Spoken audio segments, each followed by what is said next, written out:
begin by thanking Commander Lasicki, not only for his leadership of this organization, but for the passion and energy that he brings to the task of advocating for veterans each and every day. I was just talking backstage, and he was too modest to talk about the incredible victory that was recently won when our soldiers were being charged fees for bags, and the way in which the VFW stepped forward and the commander stepped forward to obtain a victory for them. And that's an example, I think, of the extraordinary work that he and this organization consistently does.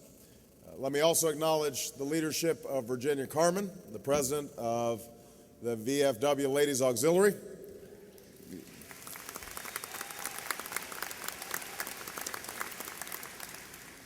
I want to congratulate Bob Wallace, the executive director of the VFW, for the excellent work that he does. My dear friend from the Sunshine State, although we're not seeing much of it today, Bill Nelson, one of our finest senators, and you are very fortunate that you will be hearing from my good friend Jim Webb, who's going to be speaking here later today.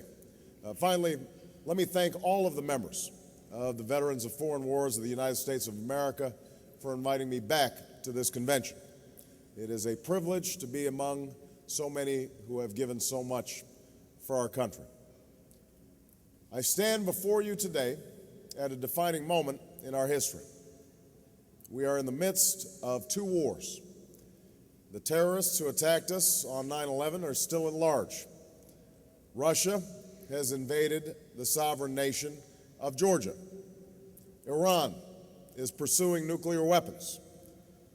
The next commander-in-chief is going to have to exercise the best possible judgment in getting us through these difficult times. Now, yesterday, Senator McCain came before you. He is a man who has served this nation honorably, and he correctly stated that one of the chief criteria for the American people in this election is going to be who can exercise the best judgment as commander-in-chief. Unfortunately, instead of just offering policy answers, he turned to a typical laundry list of political attacks. He said that I've changed my position on Iraq when I have not. He said that I am for a path of retreat and failure. And he declared that behind all of these claims and positions by Senator Obama lies the ambition to be president, suggesting, as he has many times before, that I put personal ambition before my country. Now, that is John McCain's prerogative. He can run that kind of campaign, and frankly, that's how political campaigns have been run in recent years. But I believe the American people are better than that. I believe that this defining moment demands something more of us. If we think that we can secure our country by just talking tough without acting tough and smart, then we will misunderstand this moment and miss its opportunities. If we think that we can use the same partisan politics where we just challenge our opponent's patriotism to win an election, then the American people will lose. The times are too serious for this kind of politics. The calamity left behind by the last 8 years is too great. So let me begin by offering my judgment about what we've done and where we are and where we need to go. 6 years ago, I stood up at a time when it was politically difficult to oppose going to war in Iraq and argued that our first priority had to be finishing the fight against Osama bin Laden and al-Qaeda in Afghanistan. Senator McCain was already turning his sights to Iraq just days after 9/11, and he became a leading supporter of an invasion and occupation of a country that had absolutely nothing to do with the 9/11 attacks. And that, as despicable as Saddam Hussein was, posed no imminent threat to the American people. Two of the biggest beneficiaries of that decision were al-Qaeda's leadership, which no longer faced the pressure of America's focused attention, and Iran, which has advanced its nuclear program, continued its support for terror, and increased its influence in Iraq and the region. In the run-up to the invasion of Iraq, I warned that the war would fan the flames of extremism in the Middle East, create new centers of terror, and tie us down in a costly and open-ended occupation. Senator McCain predicted that we'd be greeted as liberators and that the Iraqis would bear the cost of rebuilding through their bountiful oil revenues. For the good of our country, I wish he had been right and I had been wrong, but that is not what history shows. Senator McCain now argues that despite these costly strategic errors, his judgment has been vindicated due to the results of the surge. Let me once again praise General Petraeus and Ambassador Crocker. They are outstanding Americans and have put in place a strategy for reducing the violence.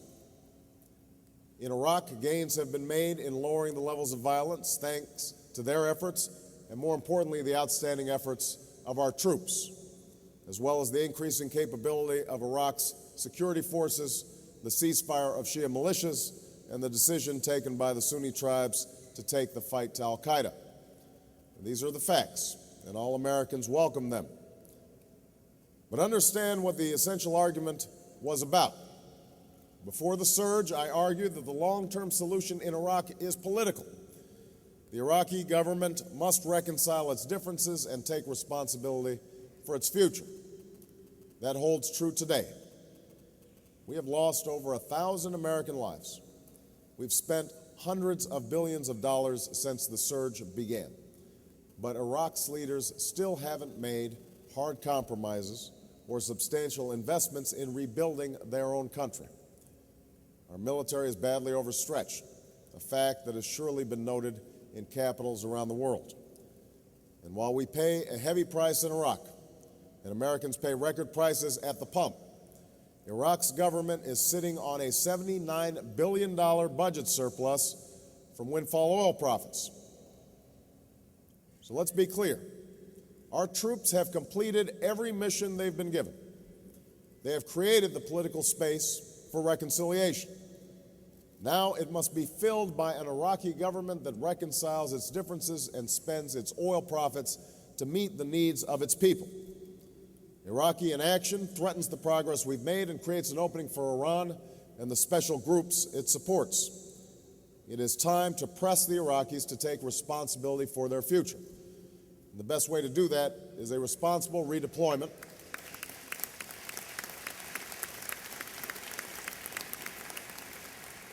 The best way to do that, I believe, is a responsible redeployment of our combat brigades, carried out in close consultation with commanders on the ground. We can safely redeploy at a pace that removes our combat brigades in 16 months. That would be well into 2010, 7 years after the war began. After this redeployment, we'll keep a residual force to target remnants of al-Qaeda, to protect our service members and diplomats, and to train Iraqi security forces if the Iraqis make political progress.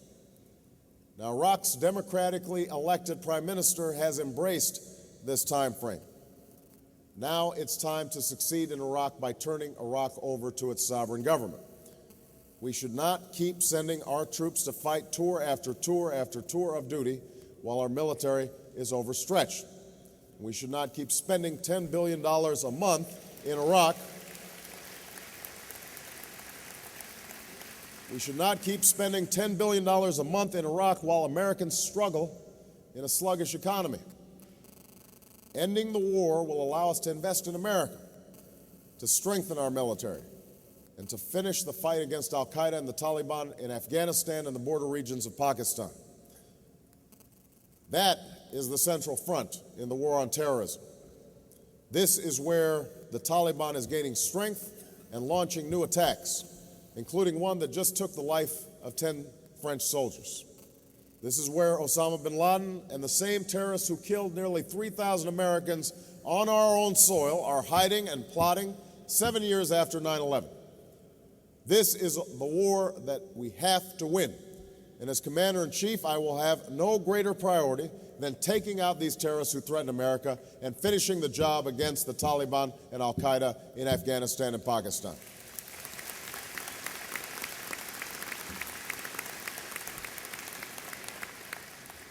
For years, I've called for more resources and more troops to finish the fight in Afghanistan. With his overwhelming focus on Iraq, Senator McCain argued that we could just, and I quote, muddle through in Afghanistan, and only came around to supporting my call for more troops last month. Now, we need a policy of more for more from America and our NATO allies, and more from the Afghan government. That's why I've called for at least 2 additional U.S. combat brigades and an additional $1 billion in non-military assistance for Afghanistan, with a demand for more action from the Afghan government to take on corruption and counter narcotics and to improve the lives of the Afghan people. We must also recognize that we cannot succeed in Afghanistan or secure America as long as there is a terrorist safe haven in northwest Pakistan. A year ago, I said that we must take action against bin Laden and his lieutenants if we have them in our sights, and Pakistan cannot or will not act. Senator McCain criticized me and claimed that I was for, quote, bombing our ally. So for all of his talk about following Osama bin Laden to the gates of hell, Senator McCain refused to join my call to take out bin Laden across the Afghan border. Instead, he spent years backing a dictator in Pakistan who failed to serve the interests of his own people. I argued for years that we need to move from a Musharraf policy to a Pakistan policy. We must move beyond an alliance built on mere convenience or a relationship with one man. With President Musharraf's resignation, we have the opportunity to do just that. And that's why I've co-sponsored a bill to triple non-military aid to the Pakistan people while ensuring that the military assistance we do provide is used to take the fight to the Taliban and al-Qaeda in the tribal regions of Pakistan. Today, our attention is also on the Republic of Georgia. And Senator McCain and I both strongly support the people of Georgia and the Americans delivering humanitarian aid. There is no possible justification for Russia's actions. Russian troops have yet to begin the withdrawal required by the ceasefire signed by their own president. And we are hearing reports of Russian atrocities, burning wheat fields, brutal killings, and the destruction of Georgia's infrastructure and military assets. This crisis underscores the need for engaged U.S. leadership in the world. We failed to head off this conflict and lost leverage in our ability to contain it because our leaders have been distracted, our resources overstretched, and our alliances frayed. American leadership means getting engaged earlier to shape events so that we're not merely responding to them. And that's why I'm committed to renewing our leadership and rebuilding our alliances as President of the United States. For months, I've called for active international engagement to resolve the disputes over South Ossetia and Abkhazia. I've made it crystal clear before, at the beginning of and during this conflict, that Georgia's territorial integrity must be respected and that Georgia should be integrated into the transatlantic institutions. I've condemned Russian aggression, and today I reiterate my demand that Russia abide by the ceasefire. Russia must know that its actions will have consequences. They will imperil the civil nuclear agreement and Russia's standing in the international community, including the NATO-Russia Council and Russia's desire to participate in organizations like the WTO and the OECD. And finally, we must help Georgia rebuild that which has been destroyed. That is why I'm proud to join my friend, Senator Joe Biden, in calling for an additional $1 billion in reconstruction assistance for the people of Georgia. And these are the judgments I've made and the policies that we have to debate, because we do have differences in this election. But one of the things that we have to change in this country is the idea that people can't disagree without challenging each other's character or their patriotism. I've never suggested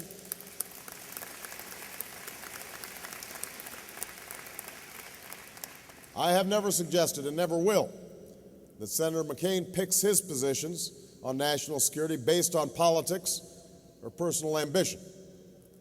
I've not suggested it because I believe that he genuinely wants to serve America's national interests. Now it's time for him to acknowledge that I want to do the same. Let me be clear. I will let no one question my love of this country. I love America.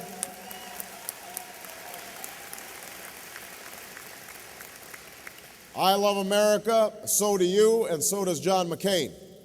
When I look out at this audience, I see people of different political views. You're Democrats and Republicans and independents, but you all served together and fought together and bled together under the same proud flag. You did not serve a red America or a blue America. You served the United States of America. So let's have a serious debate. Let's have a serious debate, and let's debate our disagreements on the merits of policy, not on personal attacks. No matter how heated it gets or what kind of campaign he chooses to run, I will honor Senator McCain's service, just like I honor the service of every veteran in this room and every American who has worn the uniform of the United States of America.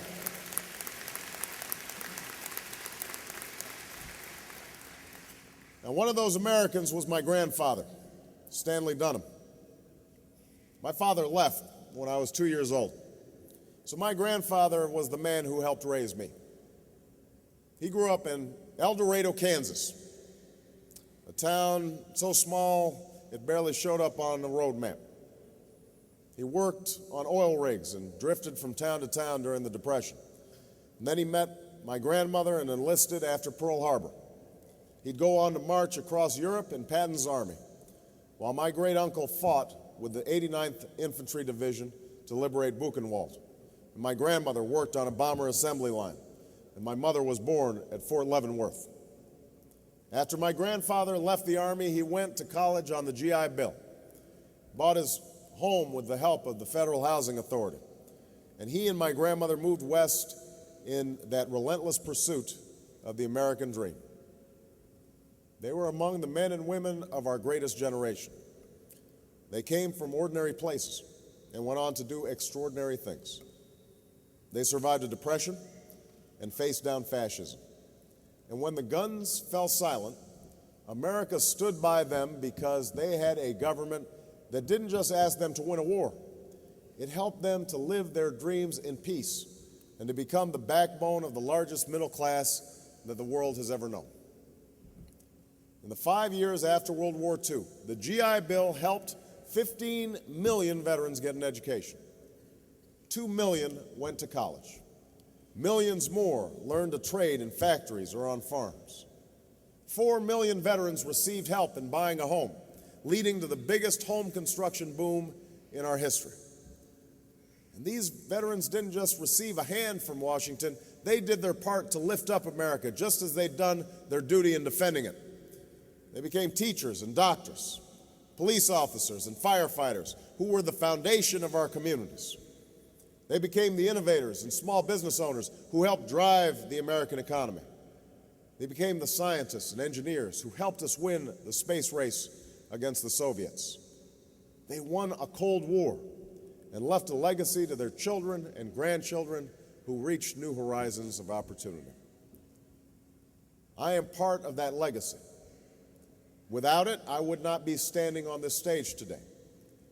And as president, I will do everything that I can to keep that promise, to advance the American dream for all our veterans, and to enlist them in the cause of building an even stronger America.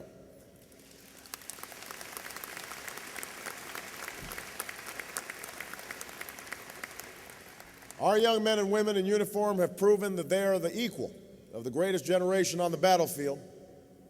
And now we must ensure that our brave troops serving abroad today become the backbone of our middle class at home tomorrow. Those who fight to defend America abroad must have the chance to live their dreams at home through education and their ability to make a good living, through affordable health care, through a retirement that is dignified and secure. That is the promise that we must keep with all who serve. It starts with those who choose to remain in uniform as well as their families. My wife, Michelle, has met with military families in North Carolina and Kentucky and Virginia over the last several months. Every time she passes on their stories of lives filled with patriotism and purpose, but also stories of spouses struggling to pay bills, kids dealing with absent parent, and the unique burdens of multiple deployments. The message that Michelle has heard is what you all know and have lived. When a loved one is deployed, the whole family goes to war.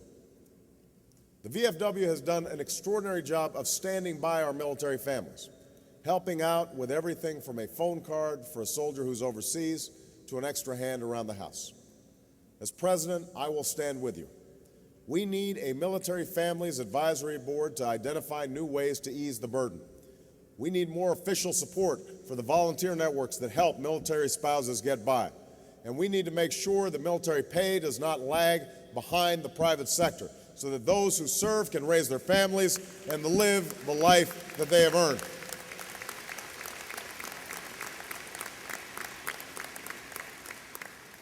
For those who return to civilian life, I will support their American dream in this 21st century just as we supported generations of veterans in the 20th.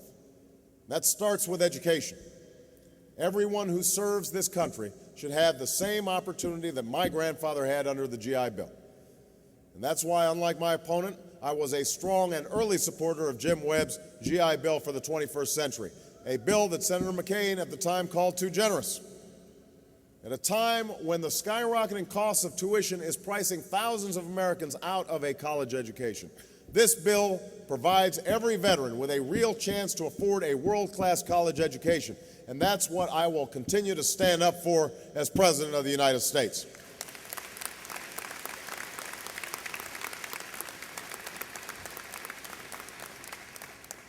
We must also stand up for affordable health care for every single veteran. That's why I've pledged to build a 21st century VA. We need to cut through the red tape. Every service member should get electronic copies of medical and service records upon discharge. We need to close shortfalls. It is time to fully fund VA health care and to add more vet centers around this country. We need to get rid of means testing. Every veteran should be allowed into the VA system. My opponent takes a different view. He wants to ration care so the VA only serves combat injuries, while everyone else gets an insurance card. While the VA needs some real reform to better serve those who have worn the uniform, privatization is just not the answer. We cannot risk our veterans' health care by turning the VA into just another health insurer. We need to make sure the VA is strong enough to treat every veteran who depends on it, and that's what I will do as President of the United States.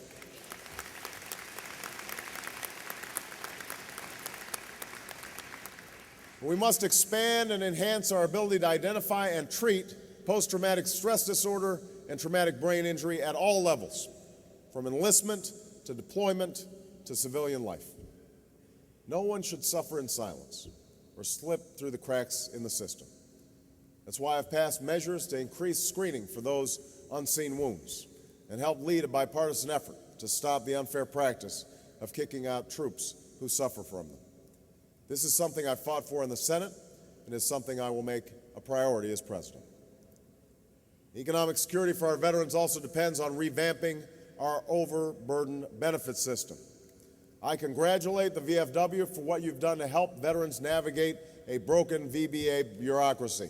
Now it's time for the government to do a better job. We need more workers and a 21st century electronic system that is fully linked up to military records and the VA's health network. It's time to ensure that those who serve get the benefits that they've earned and that they're not waiting 6 months or 12 months or 18 months for those benefits.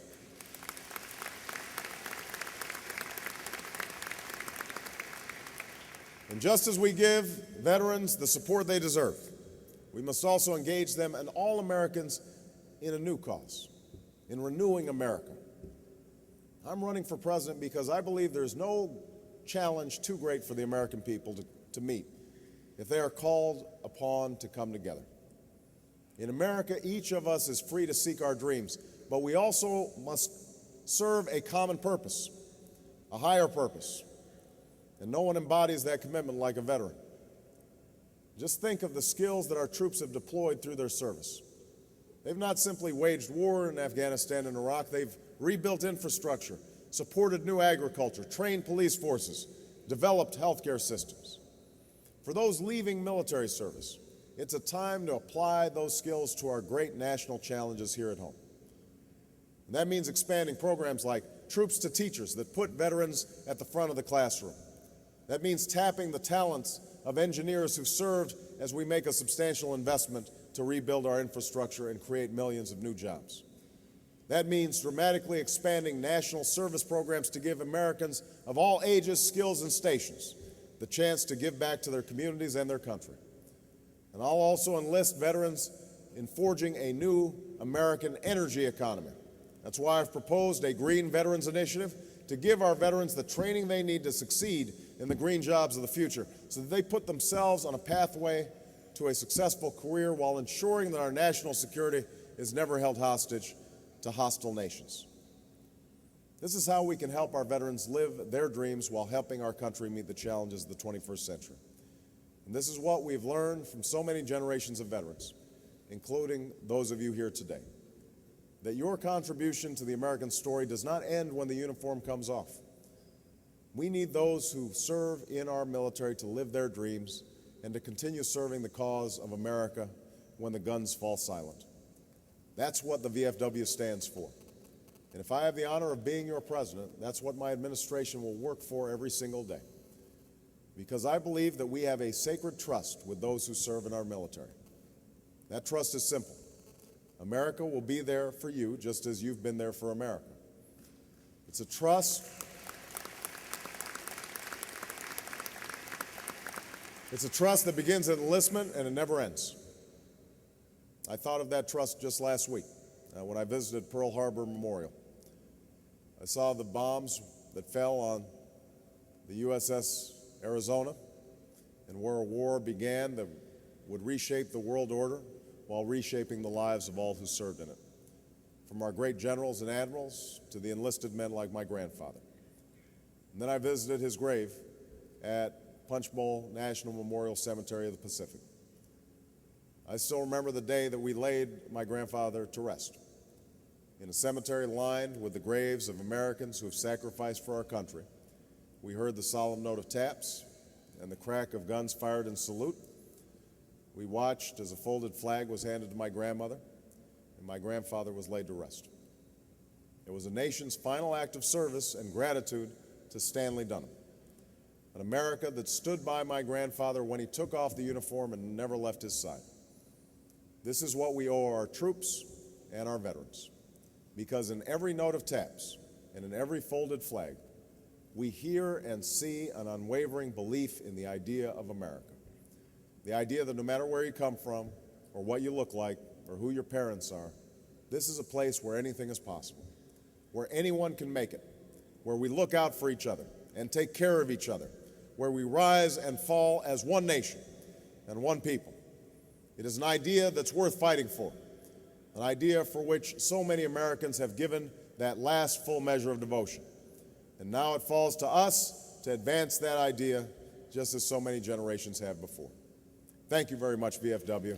God bless you, and God bless the United States of America.